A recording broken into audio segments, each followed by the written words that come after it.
بسم اللہ الرحمن الرحیم۔ ناظرین السلام علیکم۔ YouTube news channel Kharian gazette میں ہوں گل بخشال میں۔ ناظرین درخواست کروں گا کہ میرے چینل کو سبسکرائب کریں، دوستوں کے ساتھ شیئر کریں اور چینل کی گھنٹی ضرور بجائیں۔ پیش خدمت ہے آج کا کالم بعنوان کپتان کے خلاف قتل کا مقدمہ درج ہو گیا۔ ناظرین جلیانوالہ باغ کے قتل عام جسے امرتسر قتل عام بھی کہا جاتا ہے 13 اپریل 1919 کو واقع ہوا، جب پرامن احتجاجی مظاہرے پر برطانوی ہندوستانی فوج نے جنرل ڈائر کے احکامات پر گولیاں برسا دیں۔ اس مظاہرے میں بیساکھی کے شرکاء بھی شامل تھے جو پنجاب کے ضلع امرتسر میں جلیانوالہ باغ میں جمع ہوئے تھے۔ یہ افراد بیساکھی کے میلے میں شریک ہوئے تھے جو پنجابیوں کا ثقافتی اور مذہبی اہمیت کا تہوار ہے۔ بیساکھی کے شرکاء بیرون شہر سے آئے تھے، انہیں علم نہیں تھا کہ شہر میں مارشل لا نافذ ہے۔ جنرل ڈائر نے 50 فوجیوں اور 2 آرمڈ گاڑیوں کے ساتھ وہاں پہنچ کر کسی اشتعال کے بغیر مجمع پر فائرنگ کا حکم دیا۔ اس حکم پر عمل کے چند منٹوں بعد سینکڑوں افراد اپنی جان سے ہاتھ دھو بیٹھے۔ خیبر پختونخوا کے ضلع چارسدہ کے شہر پیوست علاقہ بابڑا، جہاں عبدالغفار خان المعروف باچا خان کے پیروکار کی احتجاجی ریلی پر 12 اگست 1948 کو فائرنگ کی گئی، جس کے نتیجے میں ریلی میں شریک 600 کے قریب خدائی خدمتگار شہید ہوئے، جبکہ 1000 سے زیادہ زخمی ہو گئے تھے۔ یہ لوگ باچا خان کی رہائی کے لیے احتجاج میں شریک تھے۔ لاشوں کی سیاست کے علم بردار میاں محمد نواز شریف نے اپنے دور وزارت اعلیٰ میں بے نظیر بھٹو کی لاہور آمد پر پنجاب برگ کو سیل کر دیا تھا۔ لاہور پہنچنے والے جالوں پر میاں محمد نواز شریف کے حکم پر پنجاب پولیس کی براہ راست فائرنگ سے کئی لاشیں گرائی گئیں۔ شہیدوں میں لالا موسیٰ ضلع گجرات کا ایک جالہ بھی شامل تھا اور راکم میں گل بخشال بھی انارکلی بازار میں پان والی گلی کے سامنے گولی سے زخمی ہو کر لاہور کے میو اسپتال پہنچا تو وہاں فائرنگ سے زخمی ہونے والے جالوں کی جیے بٹو کی آوازیں آج بھی میرے کانوں میں گونج رہی ہیں۔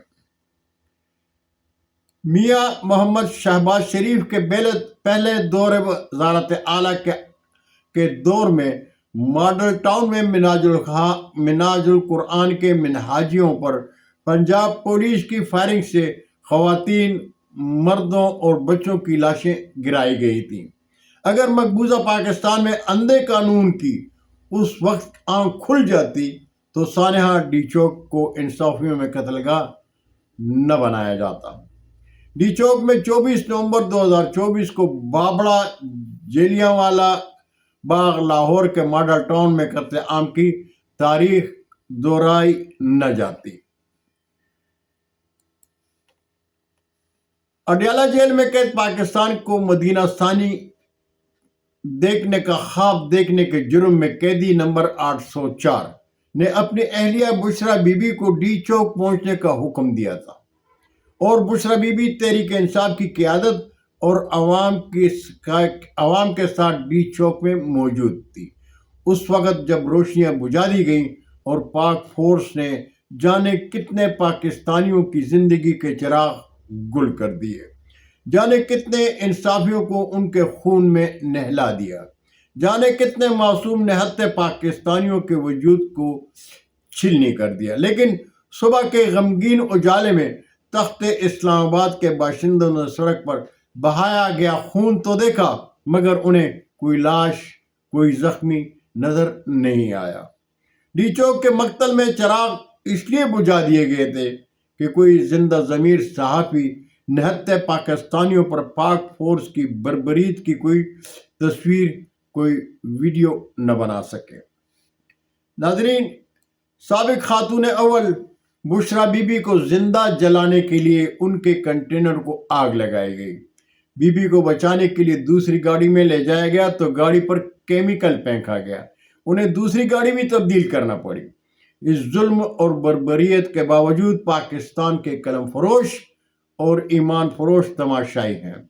ضمیر فروش مردہ ضمیر پاکستانیوں کی خاموشی کی وجہ سے اب ظلم و بربریت کی ایک اور تاریخ لکھے جانے کا منصوبہ ہے، ایک اور تاریخ دہرائے جانے کی تیاری ہے۔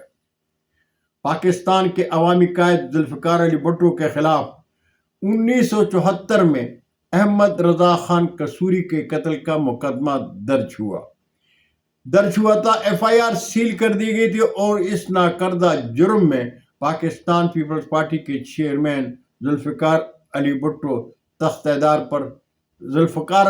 کو تختہ دار پر سزائے موت دے دی گئی تھی۔